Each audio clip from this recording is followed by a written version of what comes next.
under a 3-story tall and a glaring view are all Chavez.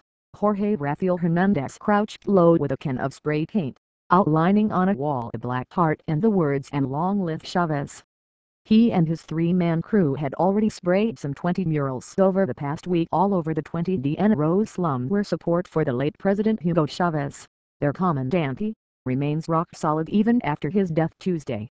Dozens of other graffiti crews have also been at work, showing their allegiance in slogans and murals on countless doorways and walls. "This is how we keep Chavez alive," said Jorge Luis Gonzalez, the state bank accountant overseeing Hernandez's graffiti crew. "This is going to continue because the elections are coming, and the commandante needs a big surprise. The opposition has their own graffitists, and we have ours." Nearly a week after Chavez's death, Venezuelans have shown no signs they're ready to lower the rhetorical temperature. In fact, the national obsession with politics has only intensified as Venezuelans gear up for April 14 elections pitting Chavez's successor Nicolas Maduro against opposition candidate Gulf Enrique Capriles.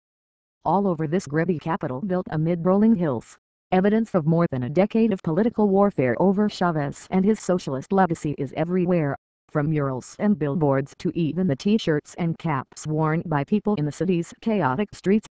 In the eastern half of Caracas, which has long been known as an opposition stronghold, neighborhoods exploded in fireworks and car honking Sunday night when Capriles launched his candidacy by accusing Maduro of using Chavez's death for political gain.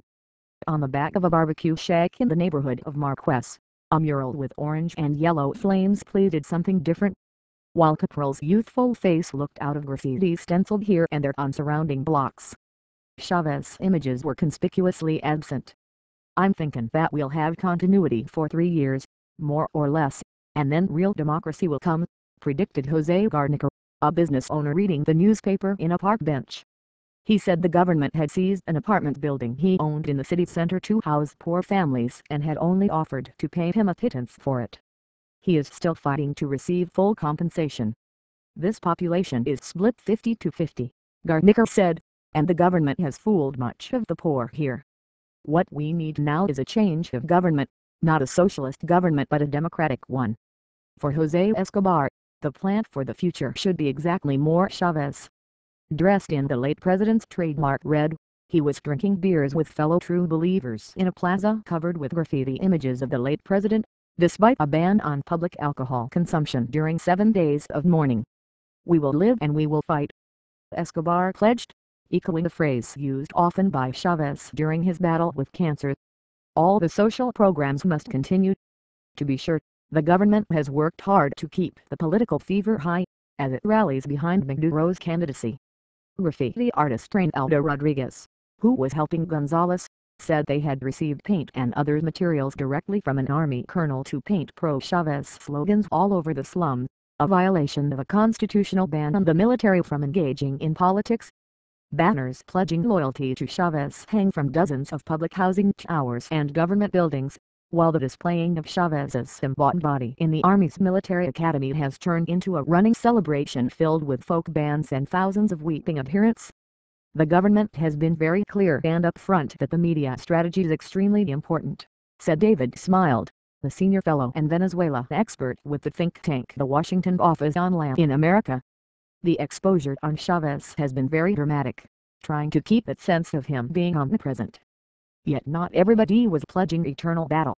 Venezuela's bright yellow, red and blue flag has been flying at half-mast all over the capital, from improvised flagpole set up on bare brick huts in pro-Chavez slums, as well as on the manicured lawns of middle-class apartment towers in opposition-dominated neighborhoods.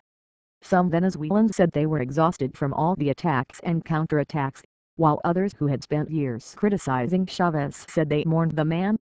In a small, dimly lit salon in the working-class neighborhood of San Juan, Chavez backers El Cobb and Charlie Gomez laughed with unemployed teacher Joanna Machado even though she minced no words about her distaste for Chavez. Cobby lauded the food programs, schools and free public housing Chavez had launched across the country.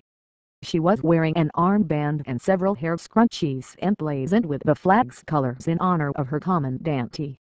Gomez joined in the praise, though she opted for orange and black spandex. "All governments have their mistakes, But Chavez has tried to make our lives better, she said. He's contributed and done things our nation has never done before. Then, Machado had her say, I am not a supporter of their policies, which they've used many times to keep themselves in power, Machado said. They haven't done anything about jobs, which is what everyone needs. We have so many problems that need to be solved. Cobb hugged both women. I wish there were no fights, and everyone respected the ideology of everyone else, she said. Poor, rich, we are all together in this. Read more. http://www.foxnews.com/world/2013/03/11/Venezuela political divisions even after Chavez spill into city streets #9 easy to nip the Del